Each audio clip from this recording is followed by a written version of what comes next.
Andrew Pelling is a lot of things. Scientist, professor, Canada Research Chair, TED Fellow. But in his words, I call myself a goofball. this goofball is disrupting the world of science. It's part of my personality. I like breaking molds. I'm much happier being a fish out of water than being in the bowl. What he's doing has people talking. I think people are fascinated because it's so unusual. You're just like, what is going on in this lab? You don't hear about this sort of stuff. It's a science lab where curiosity is sacred and failure is encouraged. You learn so much by kind of screwing up and, forming the incorrect hypothesis. And every now and then, something really hits. We make some real discoveries, and without even trying, we've spun out a company and commercialized devices and, made discoveries of medical importance, and we weren't actually trying to do that. His biggest breakthrough? He grew an ear in an apple. The apple ear really was our first concept of how to create an implant from really low-cost materials that you could actually grow human tissue onto, and then potentially even implant it into the human body as a prosthetic. They grabbed an apple, sculpted it into an ear, and went from there. And we literally wash it in soap and water. You can use dish soap from the grocery store.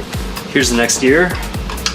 Just decellularize that for us. Okay, thanks. And after you've washed it for several days, what that process does, it breaks open and removes all of the apple cells and DNA and things like that. And what you're left with is a piece of cellulose.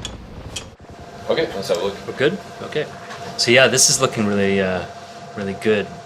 So the green are the cells? This image here is decellularized apple. Okay, and so you're getting pretty good penetration within the scaffold, right? After that, what we do in the lab is we'll sterilize it with alcohol, wash it in some salt buffers, and then add some cells to see if they'll grow in that matrix. And you end up with this. Human cells grown inside an apple, which could potentially live inside you. That's one of the really incredible results of our work with cellulose, is that we've never had any infection. We've never had any rejection of this material, and that's really unusual for this field. He's already toying with other produce hacks and an idea that could raise your tattoo game.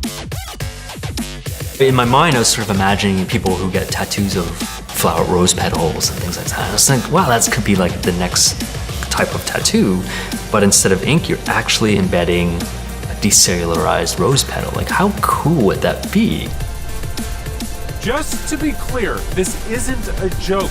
This is real science. There's a scientific method. So you might have a weird question, that's okay, and a crazy idea. You construct experiments to test that hypothesis, and that's what we always do. We follow the data. Even though the starting point might be weird, we just follow the data.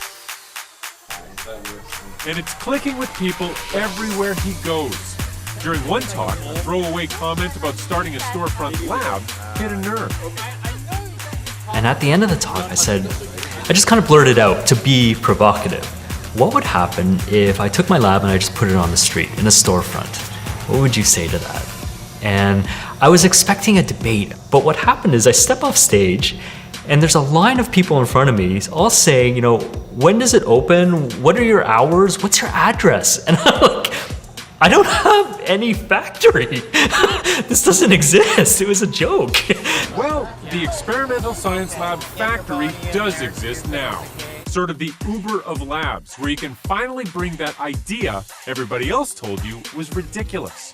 The criteria for us really is, when we read your proposal, we have to think this is nuts. Like, this is completely crazy. But number two, it has to, fit within the physical laws of nature, right? It has to be within the realm of reality. Their first official experiment was sending 1,000 LED light-filled balloons into the sky, just to see what would happen. This is Starlings 1, and it's the first factory project being led by Manuel Baez, and it's an experiment in how to create a shape-shifting building. And it's just the beginning. Play, curiosity, these very intangible things that are hard to put dollar signs on, these are the most important things we have as human beings. And I just gave up a long time ago trying to motivate my work by, I'm gonna build a better battery, I'm gonna cure a disease. And rather, I reframed my research as we're here as curious people and we're gonna ask questions and create knowledge because that's important, period.